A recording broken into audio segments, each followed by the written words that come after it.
Welcome to the Veil of Truth, your gateway to uncovering hidden insights and illuminating mysteries. I'm thrilled you've joined our global community. Whether you're watching from a bustling city skyline or a quiet countryside, we're glad you're here. Globe showing Europe, Africa, so tell me, where are you tuning in from today? Chapter 1, The Invitation to Willowmere. It was one of those grey London mornings that seemed suspended between mist and melancholy. Outside Hercule Poirot's flat in Whitehaven Mansions, the rain traced fine lines down the window panes, blurring the city into a watery sketch. Inside, however, all was order and brightness. The curtains were precisely drawn, the hearth swept immaculate, and on the polished breakfast table, every object sat as if awaiting inspection. At that table, Hercule Poirot was having what he would call his perfectly symmetrical breakfast. 2 slices of toast, exactly equal in thickness, lay beside a cup of chocolate that steamed gently, and a small porcelain dish contained an egg boiled for precisely 3.5 minutes. Nothing, not even the way the napkin was folded, was left to chance. Captain Hastings, lounging opposite him, stirred his coffee with the air of a man trying to appear patient while his companion performed one of his sacred morning rituals. "You know, Poirot," Hastings said at last, "I can't think how you stand this dreary weather. If it goes on much longer, I'll turn into a fish." Poirot smiled, brushing a non-existent crumb from the spotless tablecloth. "My dear Hastings, the English climate is like the English temperament, changeable, a little damp, but with hidden charm. And for me, I prefer the rain. It washes away disorder, it purifies the air." Before Hastings could reply, the bell rang. Poirot looked up, eyebrows raised. "Ah! The post! And it is precisely 8:31. The English Postal Service, Hastings, is a marvel of precision. The letter, when it arrived, was an elegant thing, cream stationery, heavy, expensive, faintly perfumed. Poirot turned it over with delicate fingers, studying the handwriting before opening it. "A lady's hand," he murmured. "Refined, a little tremulous. The scent, violets. That, Hastings, is not chosen without thought." He broke the seal and began to read aloud. "M. Poirot. I implore you to visit Willowmere Hall. My sister is dead, though the verdict was accidental. I fear it was nothing of the sort. The police are satisfied, I am not. I can offer you no proof, only my conviction that something dreadful occurred that night. Yours sincerely, Mrs. Lillian Harrow." Hastings looked up sharply.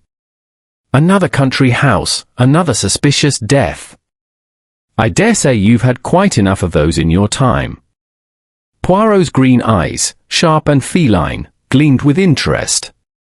"Mon ami, one never has enough of the human heart, and crime, after all, is only the most dramatic expression of it. Tell me, have you heard of Willowmere Hall?" "I think so. Somewhere in Surrey, isn't it? Belongs to an old family, the Vales, if memory serves." Poirot nodded. "Just so. And Mrs. Lillian Harrow must then be née Vale. The tone of her letter is that of a woman both cultivated and deeply distressed. The perfume, the paper, the controlled handwriting, all suggest breeding, and fear carefully masked." He rose, crossed to his desk, and consulted a small notebook in which he recorded curious facts about the English upper classes, an affectation Hastings had long since ceased to find surprising. "Willowmere Hall," Poirot read aloud, "is a Georgian estate near the village of Heatherton. The Vale family, old, respectable, a touch of decay around the edges.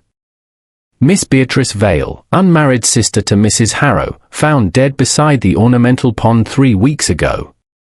Official verdict, accidental fall while walking at night." "Sounds straightforward enough," Hastings said. "Probably just slipped on the wet grass." "Possibly," Poirot agreed. "But then, why the letter? Why the perfume? Why the haste of a woman who could simply have written to Scotland Yard?" He turned the envelope over once more. No, Hastings. There is something here that invites the curiosity of Hercule Poirot. A scent, a tone, a whisper of disorder beneath the surface. Are you thinking of going, then? Poirot straightened his cuffs, his expression composed but alight with a subtle fire. My friend, when a lady asks for the aid of Hercule Poirot, it is not for me to refuse. Besides, a little air of the countryside will do us good. I have always admired the English landscape, so neat, so cultivated, so deceptively peaceful. 2 days later, under a pale and misty dawn, a motorcar rolled through the winding lanes of Surrey. Hastings drove, with Poirot beside him, wrapped in his immaculate grey coat and bowler hat, a small valise at his feet and a silk handkerchief in his gloved hands. The hedgerows dripped from last night's rain. Here and there, smoke rose from chimneys, blurring the distance into soft grey. Peaceful enough for you? Hastings asked, glancing at the detective. Ah, but appearances deceive, Poirot replied. You English hide your dramas beneath politeness and roses. It is a national art form. At last, they rounded a curve and saw Willowmere Hall. It stood on a low rise, a house of pale stone and long windows, with ivy clinging to its walls and a pond shimmering faintly before it. In the morning light, it looked both stately and tired, as if burdened by secrets. A butler received them at the door, solemn and discreet, and led them through a wide hall hung with ancestral portraits. Poirot noticed everything, the faint scent of lilac in the air, the damp patch on the carpet near the door, the umbrella stand that held one walking stick too many. Mrs. Harrow awaited them in the drawing room. She was a woman of perhaps 45, elegant in black silk, her hands clasped tightly around a lace handkerchief. Her eyes were grey, but shadowed, and when she spoke, her voice trembled only slightly. Monsieur Poirot, I cannot thank you enough for coming. Poirot bowed with his usual grace. Madam, when one is asked to restore order to confusion, one must obey one's calling. Please, tell me everything. Mrs. Harrow hesitated, then began. My sister Beatrice was, how shall I say it, sensitive. She had been troubled for months before her death. She spoke of whispers in the night, of a presence watching her. She even said she feared someone here, in this very house. Hastings frowned. Did she say who? No. And then, one night, she went out to walk in the garden as she often did. The next morning, they found her by the pond. The coroner said she slipped, struck her head, and drowned. But I knew my sister, Monsieur Poirot. She was cautious, especially of the water. And that night, she wore her silk slippers, not her outdoor shoes. Why? Poirot's eyes gleamed. An excellent question, madam. Continue. She had written a letter that evening, one I never saw. The maid swears she posted it. No reply ever came. And since her death, I have felt uneasy. I hear sounds, the faintest rustling, and sometimes she hesitated. Sometimes I catch the scent of her perfume. Violets. As though she were still walking through the house. For a moment, silence filled the room. Poirot's gaze drifted to the window, where the mist pressed against the glass like a ghostly veil. At last, he spoke softly. Madam, I shall stay at Willowmere for a few days. I will observe, I will listen, and perhaps, if the little grey cells are kind, we shall know why your sister feared, and what brought her to that still water. He rose, his small figure perfectly poised, his moustaches gleaming. For now, I ask only one thing. Yes, Monsieur Poirot. When you next perceive that delicate scent of violets, do not be afraid. It may not be your sister who lingers. Chapter 2, Death in the Garden. The next morning dawned pale and quiet, with a faint silver mist curling across the lawns of Willowmere Hall. From his bedroom window, Hercule Poirot surveyed the scene with the exacting eye of a man who missed nothing. The house, for all its dignity, seemed to brood. Even the ivy that clung to its stone walls looked heavy with secrets. Down below, the ornamental pond lay smooth as glass, bordered by weeping willows whose branches trailed in the water. A few autumn leaves drifted on its surface, gentle, silent reminders of decay. Always the gardens, Poirot murmured. Always, in England, tragedy hides among the roses. Hastings appeared at the door, freshly shaven and in his country tweeds, looking thoroughly at home. I must say, Poirot, it's a lovely spot. I can't imagine anything dreadful happening here. Poirot smiled faintly. Ah, mon ami, that is why it is the perfect place for murder. Beauty makes the ugliness of crime more striking. One does not expect evil among lilacs and lilies. They descended together for breakfast, where Mrs. Harrow awaited them. The dining room was long and bright, though the conversation was not. A hush seemed to hang over the table, broken only by the clink of silver and the subdued voices of servants. At Mrs. Harrow's right sat Dr. Lionel Vale, a tall, broad-shouldered man in his 50s, with an austere expression and an impatient air. His wife, Clara Vale, was his opposite, small, pale, and nervous, with eyes that darted like frightened birds. Next to her sat Simon Vale, the nephew, a handsome young man of perhaps 30, dark-haired, restless, with a kind of careless charm that might, under pressure, become recklessness.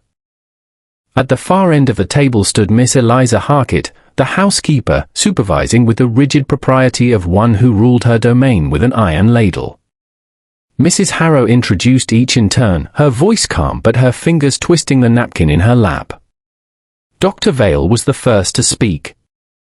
I trust, Monsieur Poirot, you will not encourage my sister-in-law's, fancies. The coroner's verdict was perfectly clear. An unfortunate accident, no more. Poirot inclined his head. And yet, doctor, you will agree that to the grieving heart, accident rarely feels sufficient as an explanation. Dr. Vale gave a curt nod, but his lips tightened. Poirot turned to Clara Vale. Madam, you were close to Miss Beatrice Vale. Clara's cup trembled slightly in her hand. I adored her. She was so kind. A little lonely, perhaps, but kind. She gave me such lovely things, books, and once, a bottle of perfume. She said it would bring me luck. At the word perfume, Poirot's eyes flickered. Indeed? What fragrance was it? Orange blossom, Clara replied. She said it reminded her of happy times. I wore it every day after she was gone. Mrs. Harrow's spoon dropped against her saucer with a small, sharp sound. The silence that followed was immediate and strained. Poirot noted the tremor in her hand. Forgive me, she murmured. It is only that scent. I cannot bear it now. Poirot said nothing further, but his expression became thoughtful. After breakfast, Mrs. Harrow led Poirot and Hastings into the garden. The air was damp and chill, the scent of wet earth rising faintly from the ground. They followed the gravel path that wound toward the pond, where a small wrought-iron bench stood among the reeds. This, said Mrs. Harrow softly, is where they found her. Poirot surveyed the scene with slow precision. She was discovered lying here, beside the water. Yes. On her back, one arm outstretched. Her slippers were soaked, her gown torn. The coroner said she must have slipped while walking. But Beatrice never walked here at night. She hated the damp. Poirot's gaze moved from the path to the edge of the pond. He crouched, his gloved fingers brushing the earth. And yet, madam, here the ground has been disturbed, recently. Mrs. Harrow looked startled. Disturbed? He pointed to a patch of violets near the water's edge. They were replanted. See how the soil is darker, looser. Someone has moved them. Hastings frowned. Why on earth would anyone bother to replant flowers in autumn? Poirot straightened, brushing the damp from his knees. Perhaps to hide something, or to remove it. It is a small thing, but such petty details are often the key to everything.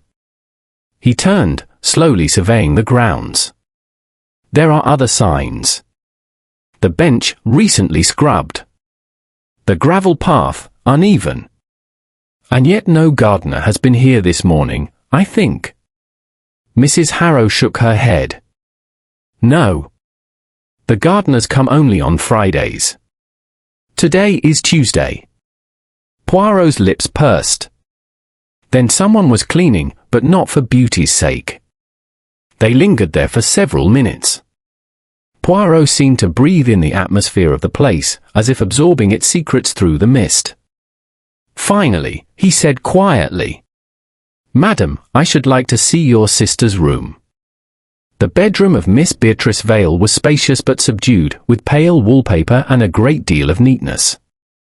On the dressing table, bottles of perfume stood in precise formation, their glass catching the grey light from the window. Poirot examined them closely. Every bottle was labelled in the same delicate script, Violette de Parme. He lifted one, turned it in his hand, and smiled faintly. Orderly. Very orderly, he murmured. And yet, the order that is too perfect, it has the look of being restored after confusion. He touched the surface of the table. The dust is fresh. Someone has cleaned this room recently. Mrs. Harrow shook her head. Only Miss Harkett, our housekeeper, entered after the funeral. She said it must not be left to decay. Poirot's eyes lingered on a small crystal bottle set slightly apart from the others, empty, its stopper faintly smudged with a reddish stain. He lifted it carefully. Curious, he murmured. All full, except this one. And this, madam, was your sister's favourite perfume. Yes, said Mrs. Harrow. She always wore it in the evenings. The scent lingered on her shawl for days after. She broke off, her voice unsteady. Poirot bowed gently. Courage, madam. The dead do not resent our curiosity, only our neglect. Later, as they took tea in the library, Hastings broke the silence. You know, Poirot, I think you're making something out of nothing. If you ask me, that Dr. Fellow's right, an accident, pure and simple. Poirot smiled, stirring his tea with exquisite care. You are very English, my friend. You believe in chance and clumsiness. I, on the other hand, believe in the motive. It is as constant as gravity. And what motive do you see here? Poirot's gaze drifted toward the window, where the garden lay shrouded in thin mist. Perhaps love, perhaps jealousy. Perhaps something as delicate as a scent, or as dangerous as silence. But whatever it is, Hastings, it breathes here, in this house. I can feel it. He sipped his tea, then set down the cup precisely at the center of its saucer. There is more to come. The perfume, the disturbed soil, the empty bottle, les petits details, they whisper. And when they have whispered enough, Hercule Poirot will listen. Outside, a gust of wind rippled across the pond, sending the reflection of the willows trembling. For a moment, it seemed as if the house itself shivered. And somewhere, faint but distinct, came the soft, lingering trace of violets. Chapter 3, The Locked Cabinet. The afternoon brought a soft drizzle that draped Willowmere Hall in a veil of melancholy. In the study, a small fire burned, struggling against the damp. Poirot sat near it, hand steepled beneath his chin, his eyes half closed, a picture of repose. But Hastings, who knew him too well, recognized the stillness of a mind that never ceased its delicate clockwork. Presently, Mrs. Harrow entered, carrying a small ring of keys. Her face was pale but resolute. Monsieur Poirot, she said quietly, you wish to see my sister's private cabinet. It has been locked since the night she died. I thought it best to leave it untouched, until now. Poirot rose, his manner gentle. You are wise, madam. The things of the dead must not be disturbed, unless they whisper questions to the living. She led them upstairs, down the long, carpeted corridor lined with faded portraits of stern Vales long gone. At the end of it lay Miss Beatrice Vale's bedroom, still and faintly scented with violets, though the flowers on her bedside table had long since withered. The cabinet stood against the far wall, a handsome mahogany piece with small drawers and brass fittings, its lock gleaming faintly. Poirot examined it with the care of a jeweller appraising a diamond. Has anyone other than yourself had these keys, madam? No one, she said. Not since her death. Poirot nodded. And before that? Mrs. Harrow hesitated. Beatrice was private. Even I did not open this cabinet. She kept her letters here, her will, perhaps, and her journals. Then, said Poirot softly, let us invite the truth to emerge. She handed him the key. He inserted it, turned it delicately, and frowned. Curious, he murmured. It is newly oiled. Oiled? Yes. And recently. See how clean the metal is within the groove. Someone has been considerate, or anxious. He turned the handle. The lock yielded smoothly. Inside, the drawers were in precise order, stationery, sealed envelopes, a few neatly folded handkerchiefs, a box of powder. Everything appeared almost obsessively tidy. Yet Poirot's eyes narrowed. The symmetry, he murmured. It is too perfect. The hand that tidied this was not hers. He opened the first drawer. It contained writing paper embossed with the Vale crest, unremarkable. The second held small trinkets, a locket, a silver thimble, and a tiny bottle of perfume, identical to those on her dressing table, but unopened. The third drawer was locked separately. Poirot bent close, examining the keyhole. Ah, this lock, see, Hastings? The scratches are fresh. Someone opened this in haste. Mrs. Harrow looked startled. But who could? Poirot raised a finger. Let us not speculate yet. He took a thin blade from his pocket, a tool he carried not for burglary, as he liked to say, but for truth. With a deft motion, he turned it in the keyhole. The drawer clicked open. Inside lay a small bundle of letters tied with blue ribbon, and beside them, a folded paper stained faintly with perfume. Poirot untied the ribbon, his fingers gentle. The letters were written in a flowing hand, passionate, elegant, undeniably masculine. The signatures read, Yours always, C.D. Mrs. Harrow's eyes widened. Mr. Charles Darnley, she whispered. He was once engaged to Beatrice. Years ago. Engaged, and not married? Poirot asked. She broke it off, Mrs. Harrow said. She said he was charming but reckless. Yet I believe they corresponded again, lately. I begged her not to. Poirot examined the last letter, dated only a week before Beatrice's death. It read, My dearest Beatrice, I am returning to England. We must speak once more. You have kept something from me, and I will not rest until I know the truth. C.D.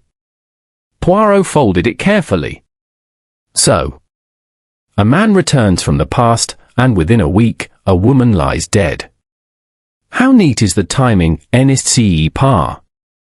Hastings frowned. You think this Darnley fellow might have met her that night? Poirot did not answer directly. Perhaps. Or perhaps someone feared that he would.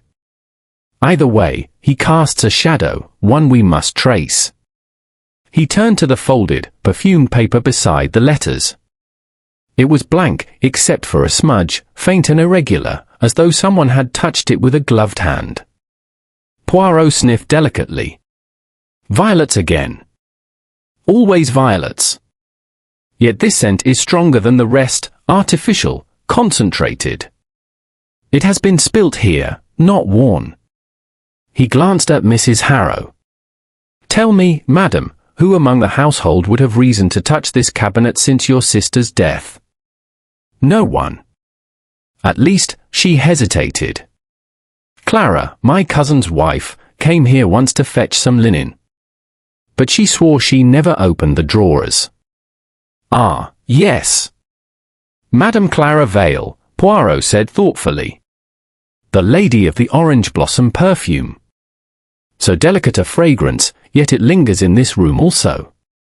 He closed the drawers one by one, locking them with care. It is enough for now. Let us speak instead with the keeper of the house, Miss Harkett. Miss Harkett received them in the servants' hall, upright as a churchwarden and nearly as grim. Her sharp eyes missed little. Miss Harkett, Poirot began pleasantly, you are a woman of order, I see. You love to keep things neat. That I do, sir. The late Miss Vale was the same.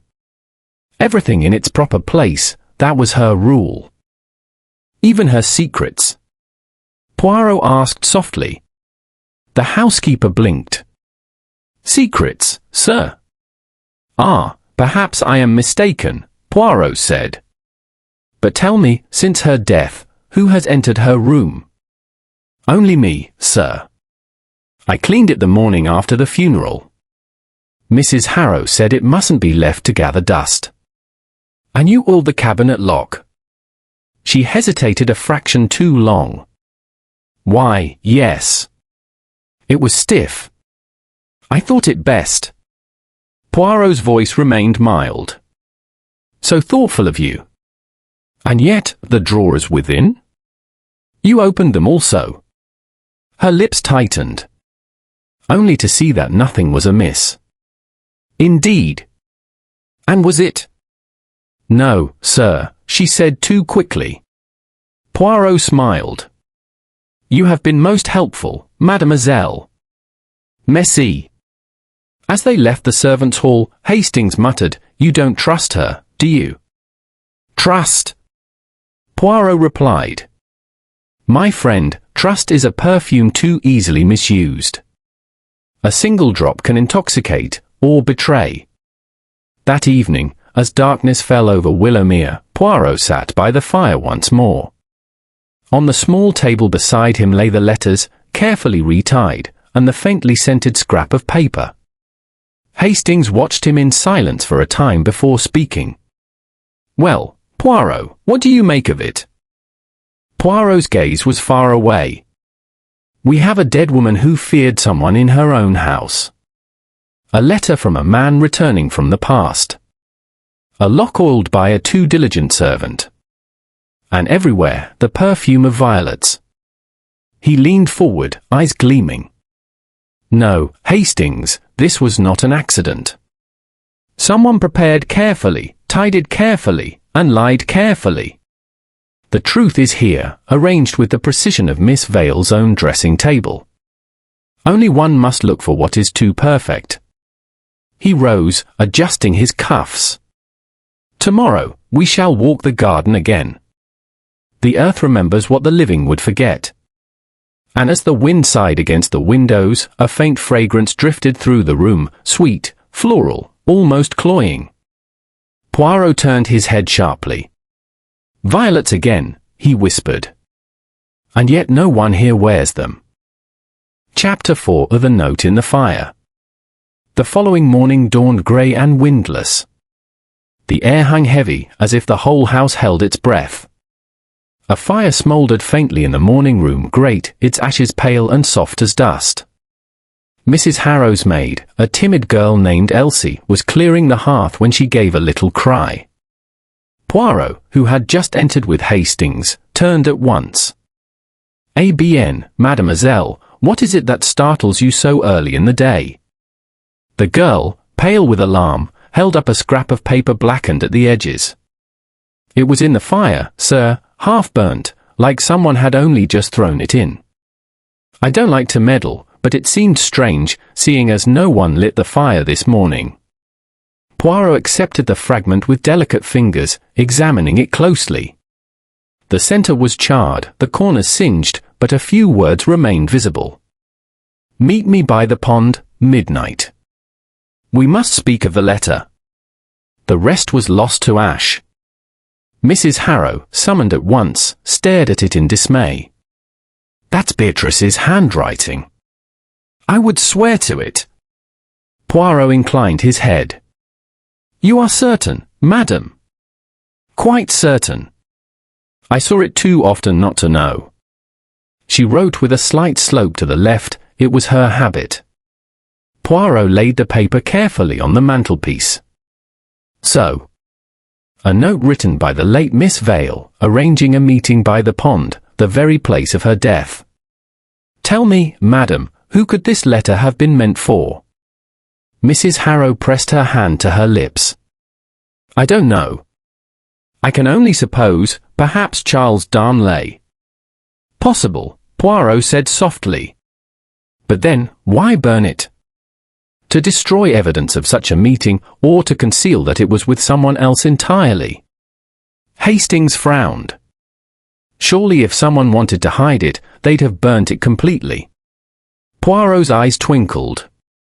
"Ah, mon ami, that is the trouble with panic, it leaves things half done.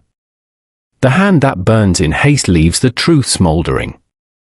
He picked up the note again, studying the way the flames had eaten at its edges. "Notice, Hastings, the fire did not consume it fully. That means the act was recent. The ashes are grey, not white. Someone sought to destroy this after dawn, perhaps hearing footsteps, perhaps fearing discovery." He glanced at Elsie, who still stood nervously by the hearth. "Tell me, mademoiselle, who entered this room this morning before you?" "No one, sir. Except Dr. Vale. I saw him come through just after breakfast.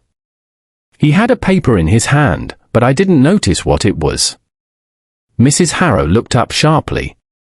"My cousin? Why would he?" Poirot raised a finger. "We will not assume, madam. We will only observe. They found Dr. Vale in the study, consulting a medical journal." At Poirot's question, he stiffened slightly. "A note in the fire? How should I know anything about that?" "Because, Doctor," Poirot replied mildly, "you were observed in that room not long before it was discovered." He flushed. "I went in only to collect my spectacles. I may have lit the fire, the morning was damp." Poirot regarded him with calm interest. "Indeed? And did you find the matches conveniently beside the grate?" The doctor hesitated. "Yes, at least, I thought so." "Curious," Poirot murmured, "since the box of matches I observed there yesterday now resides in the library. And one other small detail, Doctor, the note was written on your sister's personal stationery. It was kept in the locked cabinet. Tell me, why did you oil that cabinet lock?" Dr. Vale's eyes flashed. "Huh? What nonsense! I have not touched that cabinet." Poirot gave a small bow. "Then, perhaps, another hand borrowed your skill in precision. Forgive me, my nature is suspicious. It is both my strength and my weakness." With that, he withdrew gracefully, leaving the doctor glaring after him. Outside, the wind had risen, whispering through the willows that overhung the pond. Poirot and Hastings walked the garden path together, the gravel crunching softly beneath their feet. "What do you make of it, Poirot?" Hastings asked. If Vale really did burn that note, he must have had a reason. Perhaps he was the one Beatrice was to meet. "Perhaps," Poirot said. "Yet I do not think it was he who met her. The mind of Dr. Vale, it is orderly, clinical. The crime we pursue, it is not orderly at all. It breathes passion. Passion. Poirot stopped, looking toward the pond. The water lay still, reflecting the grey sky. Yes, mon ami. A crime of calculation hides behind logic, but one of passion leaves traces, gestures too emotional, choices too sentimental.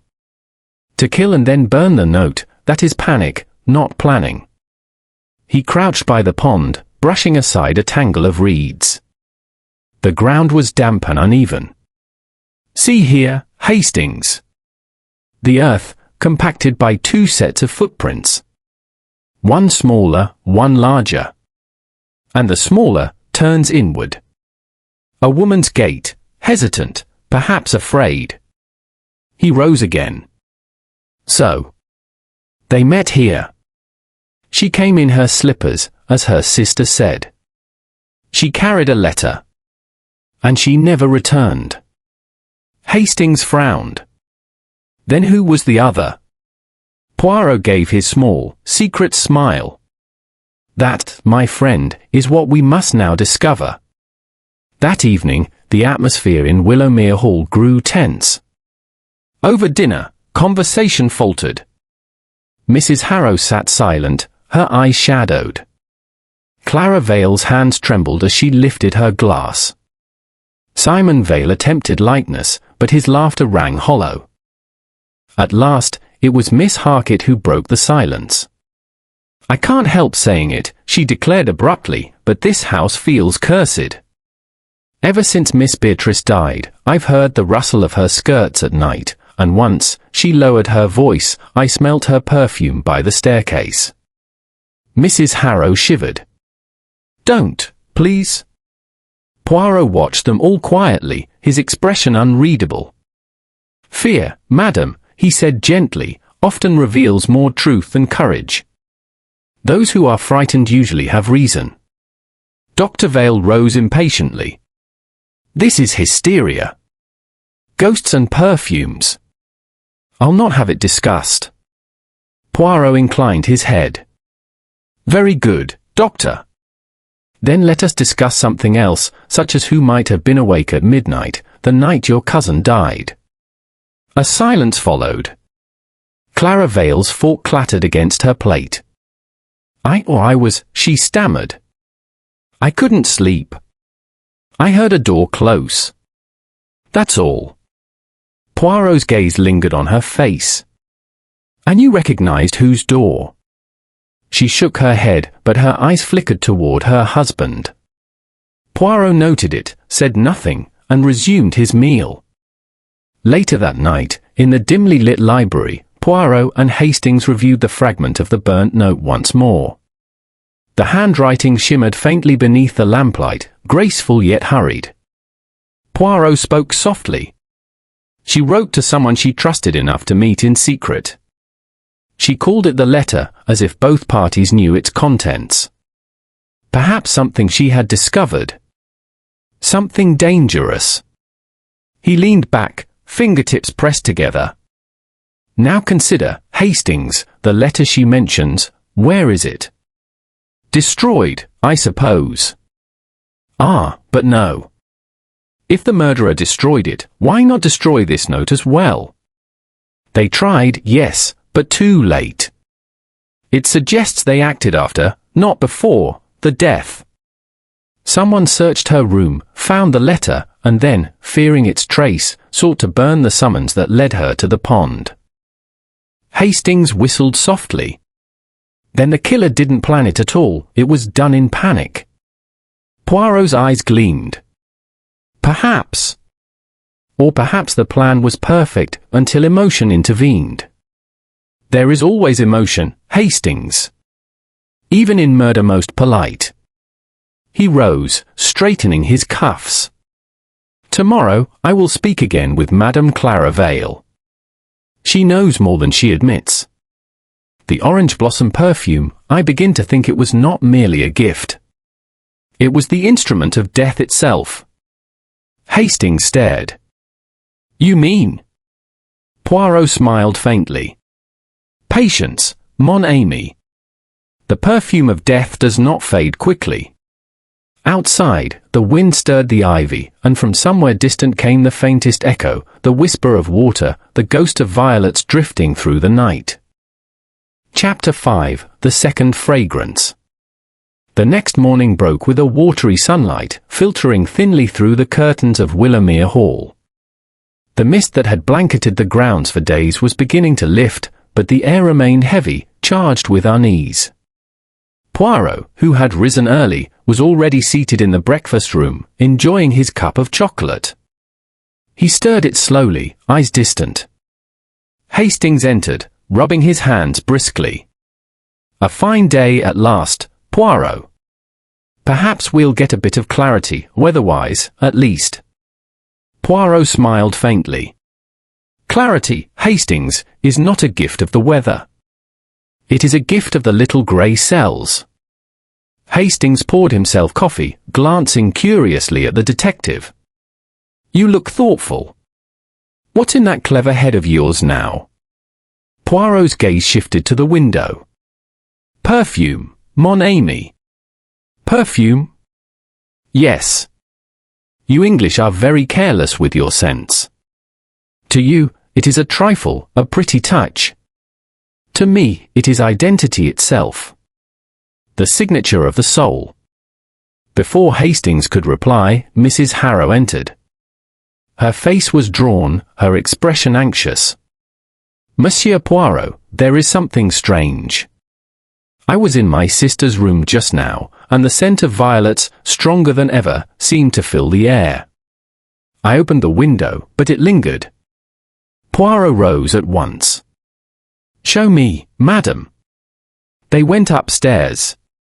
The room was much as before, pale curtains, a neatly made bed, the faint gleam of glass bottles upon the dressing table. Yet indeed, the fragrance was heavy, almost oppressive, a sweetness that clung unnaturally to the air. "Ah," Poirot murmured, "it is as if the perfume refuses to die." Hastings sniffed. "Good heavens, it's powerful stuff.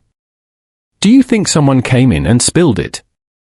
Poirot moved closer to the table. "Perhaps. Or perhaps it is a message." He examined the bottles one by one. All were in perfect order, except one. It was identical to the rest, but the stopper was slightly loose.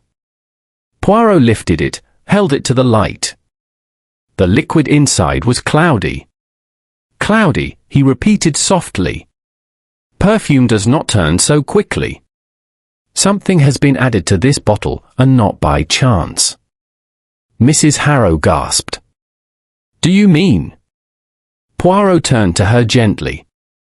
"Madam, I mean that your sister may have been poisoned not by what she ate or drank, but by what she wore." He replaced the bottle carefully. If one wished to deliver poison subtly, elegantly, without suspicion, what better medium than a lady's perfume? A few drops on the skin, on a shawl, on a scarf. It would pass as faintness, as fatigue, until it was too late. Mrs. Harrow sank into a chair. "How monstrous, how clever." "Clever, yes," said Poirot softly. "But cleverness always leaves traces. The murderer forgets one thing, order. And Beatrice Vale was a woman of order. She kept her bottles lined in symmetry. But here, one is 1/8 of an inch apart. Someone returned it hastily, not quite as it was." He turned to Hastings. "Fetch everyone to the library, mon ami. It is time to speak of perfumes." Within half an hour, the family was assembled in the long library. The air was tense, the rustle of skirts, the crackle of the fire, even the ticking of the clock seemed magnified. Poirot stood by the window, sunlight glinting on his impeccable shoes. "Mesdames et messieurs," he began, "this morning, I made a small experiment. I asked you each to bring your own perfume, that we might compare the scents favored in this house." A murmur ran through the group. Mrs. Harrow looked bewildered, Dr. Vale irritated. Clara Vale's hands trembled slightly as she held a small silver atomizer. Poirot's eye swept over them. It may seem trivial, even absurd, but I assure you, perfume is never merely perfume. It is character, it is memory, it is disguise. He began to examine each bottle in turn. Mrs. Harrow's was subtle, lavender, restrained, as befitted her. Simon Vale's contribution, a bottle of hair tonic, drew polite laughter. Poirot smiled indulgently and set it aside. Then came Clara Vale's turn. She hesitated before handing over her bottle. The scent that rose when Poirot unstopped it was bright and sweet, orange blossom, rich and heady, a stark contrast to the sombre air of the house. Poirot inhaled thoughtfully. Or orange blossom. A fragrance of weddings, of innocence, and of deceit. Clara's face paled. Deceit? Merely a poetic observation, Poirot said smoothly. You say this perfume was a gift from Miss Vale? Yes, she whispered. She gave it to me last spring. She said it suited me, though I hardly ever wore it until lately. Poirot set the bottle down. And you have worn it since her death? Yes. Why? Her eyes flickered. It comforts me. It reminds me of her. Poirot nodded, but his gaze was sharp. Strange, is it not, that you should choose the scent of the dead to comfort the living? Dr. Vale interjected sharply. Really, Poirot, these insinuations are intolerable. My wife is delicate, she can't bear such questioning. Poirot bowed slightly.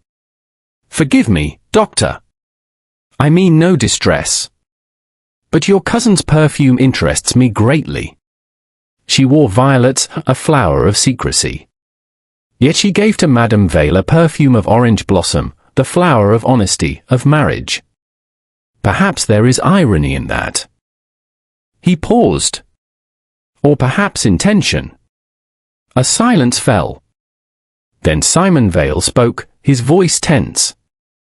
Are you suggesting my aunt was involved in some intrigue? Poirot smiled faintly. No, monsieur. I suggest only that Miss Vale understood people very well. When she gave that perfume, she was making a statement, perhaps even a warning. He glanced at Clara again.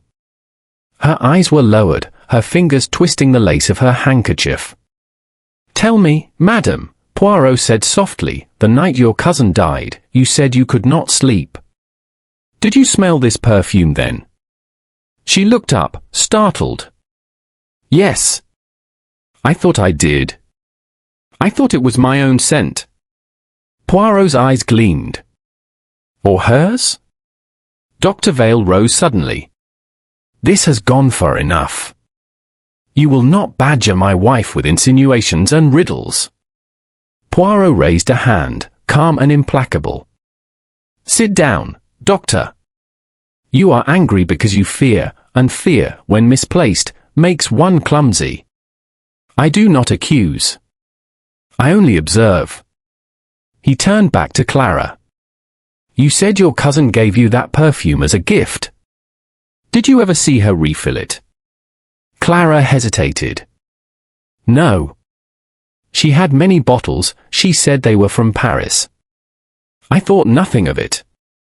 Poirot nodded slowly. And yet one bottle upon her table was cloudy, as if something foreign had been added. One bottle among many, like one truth hidden among lies.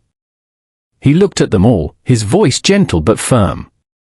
Miss Beatrice Vale died not of accident, but of design.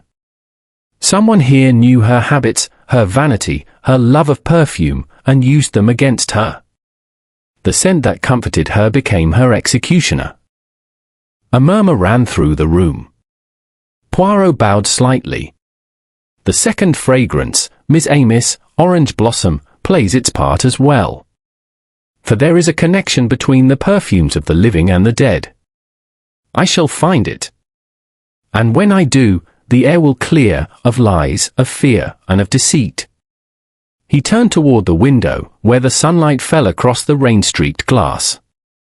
Violets and orange blossoms, he murmured. one the flower of secrecy, the other of confession.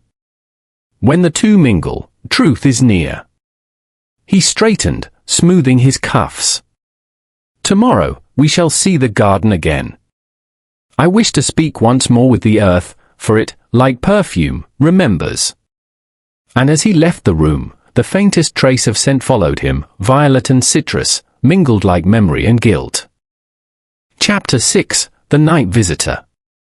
The day passed uneasily at Willowmere Hall.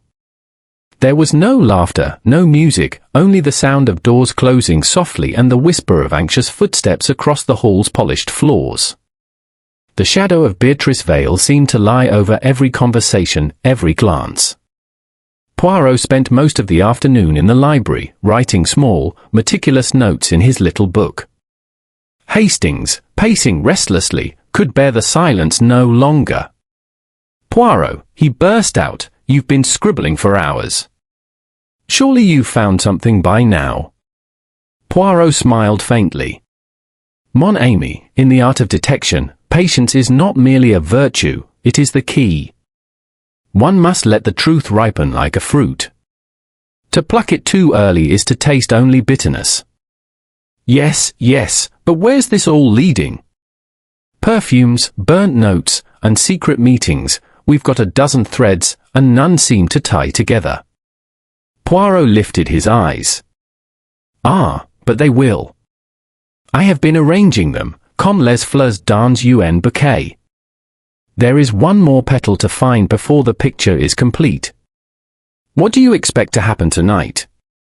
Poirot's gaze sharpened. "Something, mon ami. Tonight, the murderer will act again, not to kill, but to conceal. There is a guilty mind in this house that cannot sleep beneath its own burden.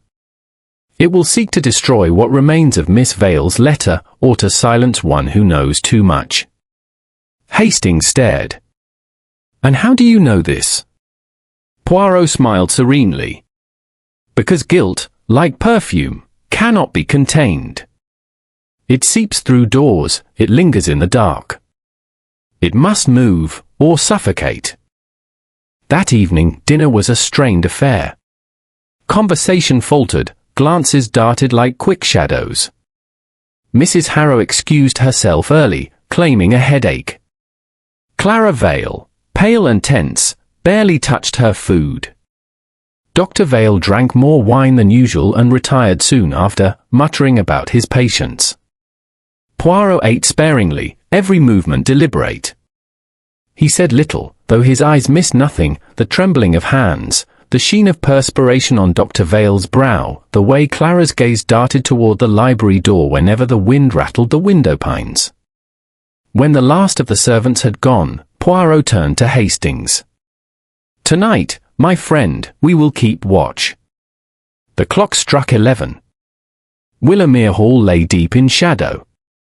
In the great hall, the fire had burned to embers. Poirot and Hastings sat in darkness, the faint light from the dying fire flickering across the detective's calm, egg-shaped head. At 11:30, Poirot stirred. "It is time," he whispered. "We go upstairs, quietly." They crept up the wide staircase, avoiding the steps that creaked.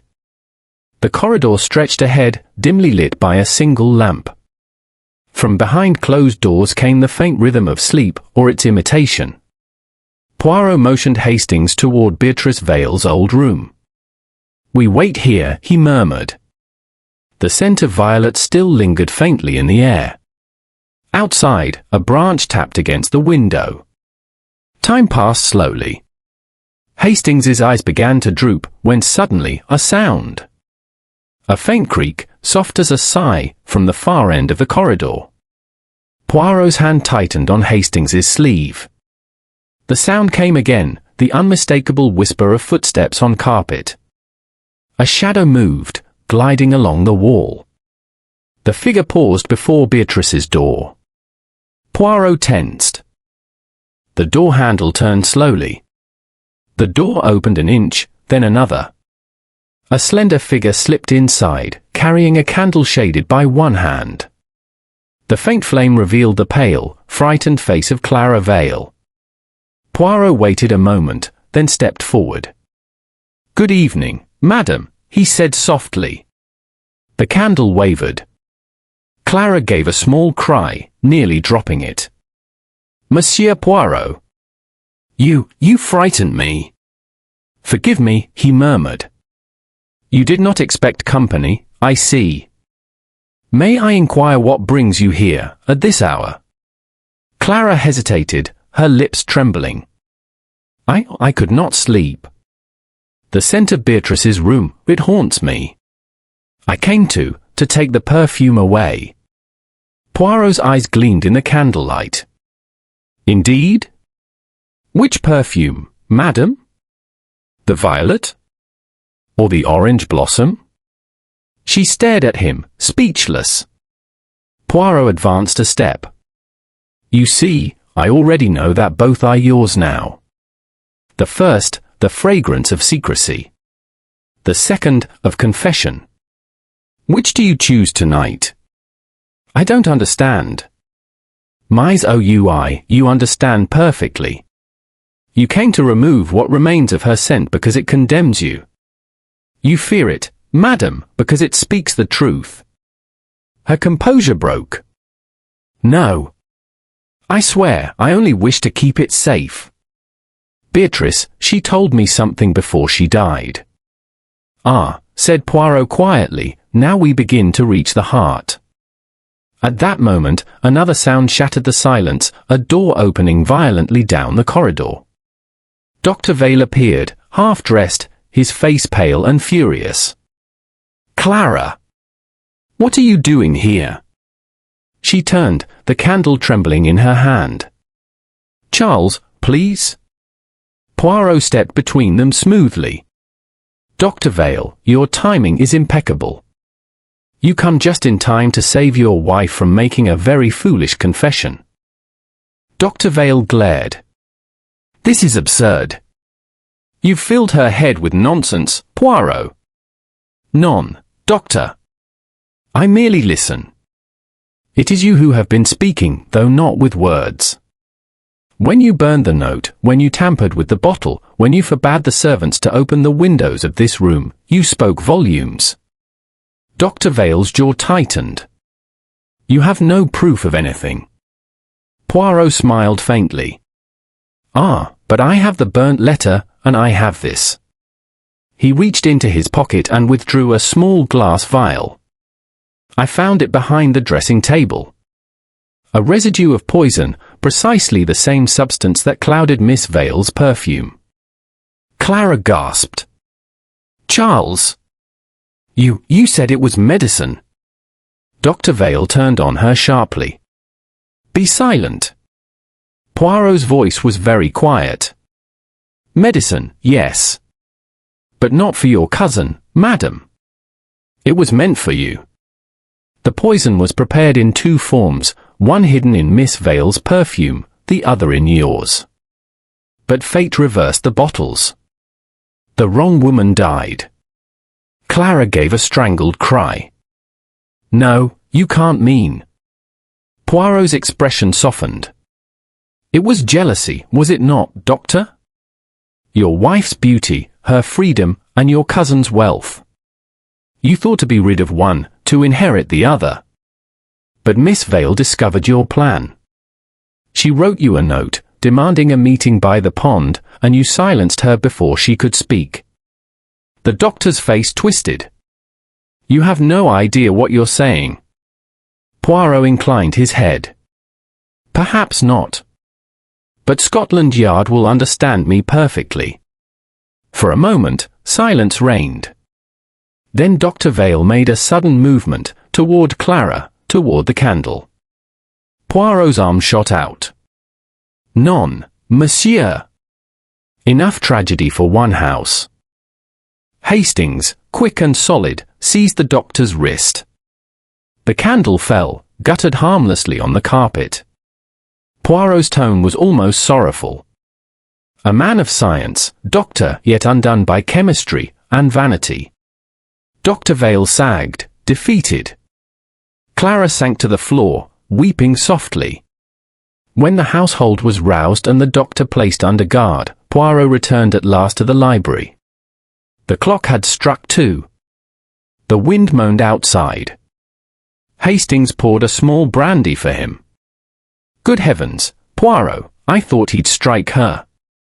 But how did you know? Poirot smiled wearily. The perfume, mon ami. The orange blossom clung to Clara's shawl long after her cousin's death. Yet Miss Vale's perfume, the violet, had faded unnaturally fast. One scent was preserved, the other destroyed. That told me which bottle held death. He sipped his brandy. Perfume and poison, both invisible, both lingering. The murderer thought himself clever, but he forgot, scent, like truth, cannot be wholly erased. He leaned back, eyes half closed. And so the air clears at last. Outside, dawn crept pale and cold over the pond, the surface smooth once more, save for a faint ripple where the breeze stirred. The perfume of death had finally lifted. Chapter 7, The Last Letter. Morning crept softly over Willowmere Hall. The storm of the night before had passed, leaving the house hushed and heavy, as though it too bore the weight of shame. A pale sun filtered through the windows, turning the dust motes into drifting specks of gold. Hastings found Poirot already awake, seated at the breakfast table, immaculately dressed as always. He was stirring his chocolate in slow, rhythmic circles, his expression one of reflective melancholy. Well, Poirot, Hastings began, sitting opposite him. The police took Dr. Vale away at dawn. He hardly said a word. Poor devil. I can't help feeling sorry for him. Poirot sighed. Yes, mon ami. Even a murderer has his tragedy. Jealousy, pride, these things eat into the soul until reason itself is poisoned.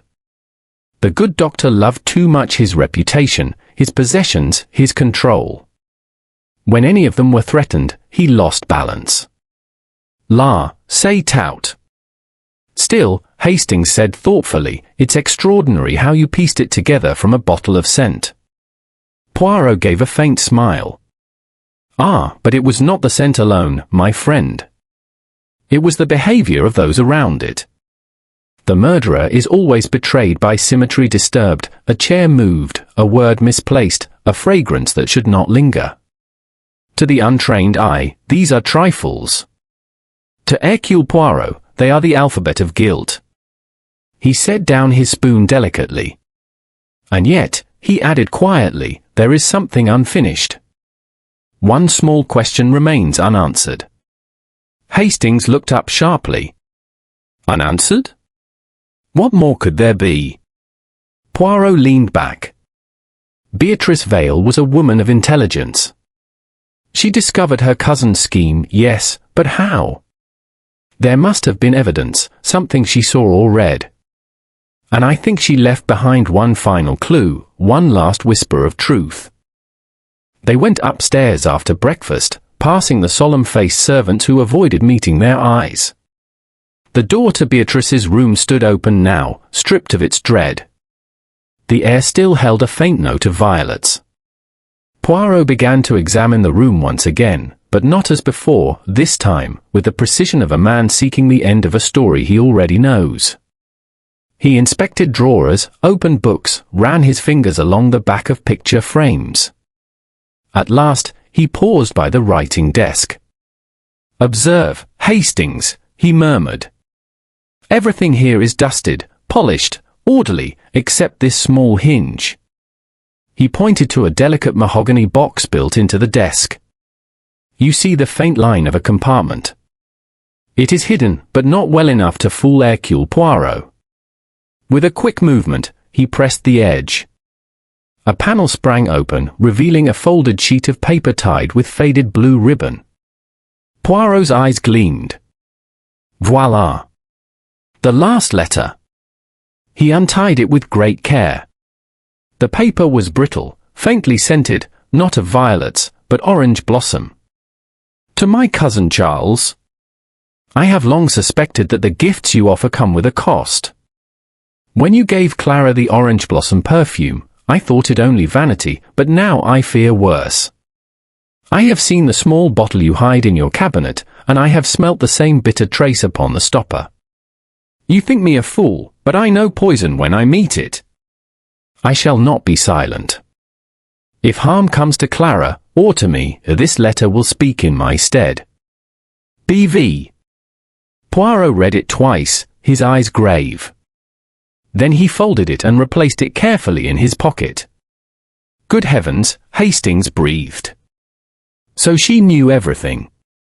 Poirot nodded slowly. She knew enough to frighten him. And that was her death sentence. But see, she wrote it not in despair, but in courage. She intended it as protection, not accusation. He turned toward the window.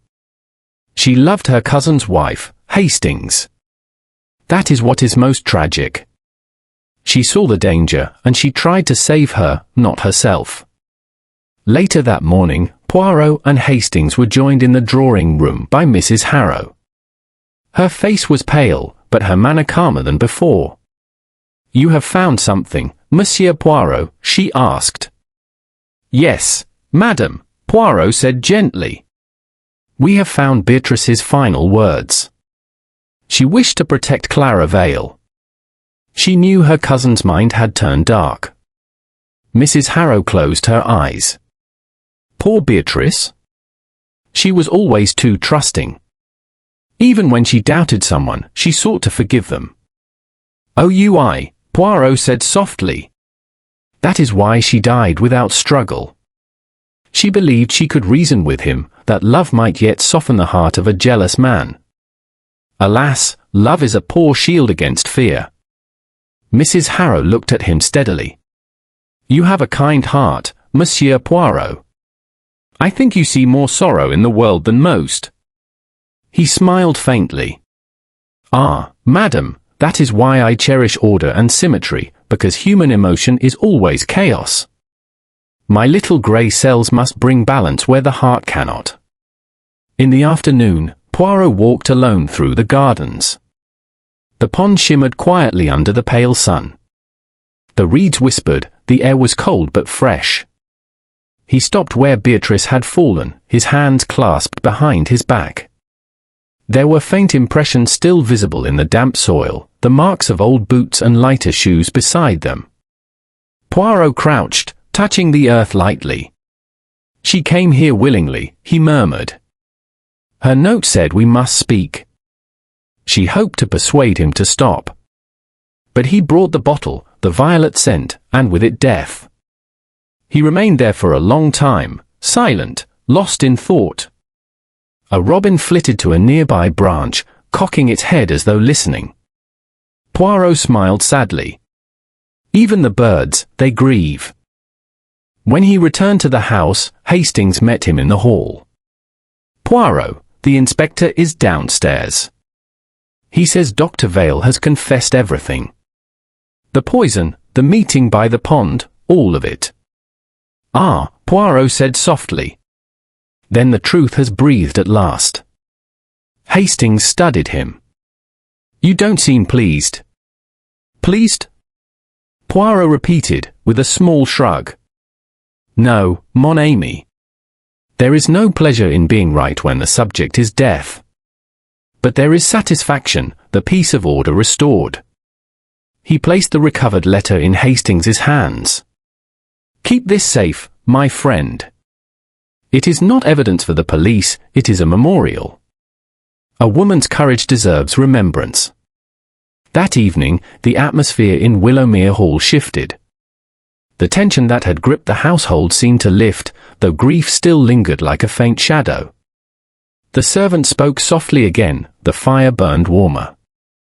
Poirot sat by the hearth, a small smile playing about his lips. Hastings joined him, handing him a cup of tea. "Do you ever tire of it, Poirot?" Hastings asked suddenly. "The death, the deceit, the endless unravelling of other people's misery." Poirot looked into the flames. "Sometimes, mon ami." But you see, when one brings truth to light, one brings a kind of mercy. Lies rot like decay, truth cleanses, even when it hurts. He sipped his tea thoughtfully. Besides, I am not the creator of these tragedies. I am only their reader. And at the end of every story, I must find its meaning. And what meaning do you find in this one? Poirot's eyes grew distant. That love, when twisted by pride, becomes poison. But courage, even when helpless, leaves a fragrance behind. He smiled faintly, glancing toward the staircase. Beatrice Vale's fragrance, Hastings, will fade in time, but her bravery will not. The clock chimed 9. Outside, the wind sighed through the ivy, carrying with it a faint, bittersweet trace of orange blossom, as if the house itself remembered. Chapter 8. Poirot Explains. It was evening again at Willowmere Hall. The house stood quiet under a pale, silver moon, its long windows gleaming like watchful eyes. The scent of rain drifted through the open French doors, mingling with the faint aroma of smoke from the drawing-room fire. The family and remaining household gathered at Poirot's request. The ordeal was over, the police had gone, and Dr. Charles Vale sat in a cell awaiting trial. Yet the air was still heavy, not with fear now, but with unanswered thoughts. Poirot stood before the hearth, immaculate as ever, his grey-green eyes calm and luminous. Beside him sat Hastings, watchful and expectant, a notebook on his knee. Miss Amos, Poirot began gently, we are assembled, as one might say, for the last chapter of our story. A tragedy, yes, but one that must be understood, for truth alone brings peace.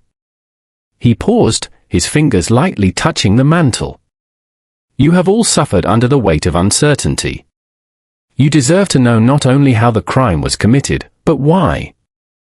Mrs. Harrow inclined her head gravely. Clara Vale sat beside her, pale and subdued, her hands clasped tightly in her lap. Poirot began his account. Miss Beatrice Vale, he said softly, was a woman of order, proud, intelligent, discreet. She valued propriety above passion. Yet she lived surrounded by both. Her cousin, Dr. Vale, was a man whose brilliance had soured into envy. He saw in her independence, and in his wife's beauty, the reflection of everything he had lost: freedom, admiration, affection. Some months ago, Poirot continued, he conceived a monstrous idea. He had studied certain toxins, rare, subtle, leaving few traces. Among them, a compound that could be absorbed through the skin when mixed with alcohol or oil. A scientist might experiment. A murderer might use it. Clara Vale gave a small cry. Poirot inclined his head gravely. Yes, madam. He prepared 2 small doses, one hidden in the perfume of orange blossom that he gave to you, another in violet essence that he placed among Miss Vale's own bottles. The plan was simple and cruel. You were to die, and he would be the grieving husband, with your cousin's fortune and sympathy to comfort him. Hastings stared in disbelief. Good heavens! But how did it go wrong? Poirot lifted a finger. Chance, and perhaps fate. On the evening before her death, Miss Vale entered your room to borrow a handkerchief. She admired the bottle of perfume she herself had given you. In a moment of whimsy, she exchanged the stoppers, saying that orange blossom suited her mood better than violet. There was a stunned silence. Thus, Poirot said softly, the bottles were reversed. When she applied the scent later that night, it was her own death she placed upon her skin. Clara covered her face. I can't bear it. She died because of me. Poirot's voice was gentle. No, madam. She died because of him. The guilt is not yours. He turned to Mrs. Harrow. Now, we come to the letter, the final act of intelligence by a woman who knew too late. Miss Vale found evidence of the poison, the faint bitter smell, the residue in the cabinet. She wrote to confront her cousin. She summoned him to the pond at midnight. But she went alone, and he followed with panic in his heart. They quarreled. She threatened to expose him. He pushed her, not intending perhaps to kill, but to silence. And when she fell, he realized the perfume had done its work already. She would die, and he need only hasten nature. Mrs. Harrow shuddered. My poor sister. Poirot continued quietly. He returned to the house, burned the note, and locked away the poison. But guilt, Miss Amiss, is an untidy thing. It leaves corners unclean. The note was not fully destroyed. The perfume lingered. The lock he oiled in haste left traces. And above all, he misjudged human scent, for I, Hercule Poirot, am guided by the nose as well as the mind. A faint, sad smile touched his lips. When I first entered that room, I smelt not death, but deceit. He paced a little before the fire, his voice growing more reflective. You see, my friends, it was the perfumes themselves that told the story. Violet for secrecy, orange blossom for confession. The first was chosen by Beatrice, the second by Clara. But in the end, the scents mingled, the symbol of how their fates became entwined. He turned to Clara. Your cousin gave you that bottle not as a kindness, but as a message. She knew you were unhappy. She wished you to see truth, to wake, as she wrote in her diary. When she died, that same fragrance became your shield, for it betrayed the man who meant to harm you. Clara looked up, tears shining in her eyes.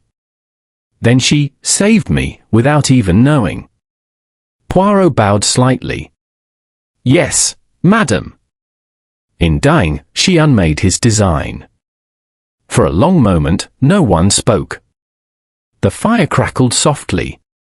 Poirot stood motionless, gazing into the flames. At last, Hastings said quietly, It's a grim business, Poirot. A clever man ruined by his own cleverness. Poirot nodded. Ah, mon cher Hastings, you put it very well.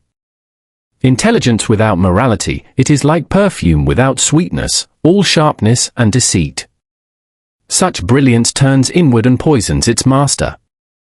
He looked up again at the others. And yet, I find in this story not only tragedy, but beauty. For there was courage, too, courage in the heart of Beatrice Vale, who faced her fear to save another. She left behind not despair, but truth. And that, Miss Amiss, is the fragrance that endures. Mrs. Harrow rose slowly. Monsieur Poirot, she said, her voice trembling, you have given peace to this house, and to my sister's memory. We cannot thank you enough. Poirot inclined his head. Madam, one does not thank a mirror for reflecting the truth. But if I have helped restore order, say bien.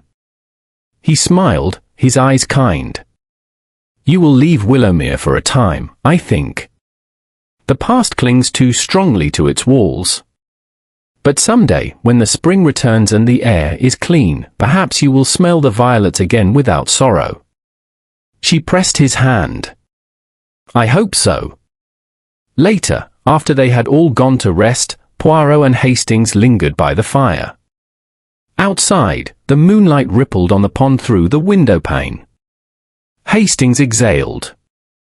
You know, Poirot, you make it sound almost poetic, as if even murder could be redeemed by understanding.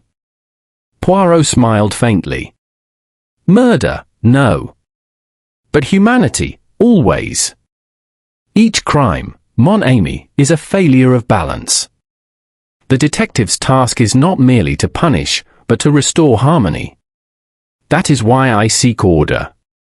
It is my religion. He sipped his tisane, then added softly, I sometimes think the world is like a great perfume, Hastings, the ingredients forever mixing, blending, separating. Some notes are bitter, some sweet.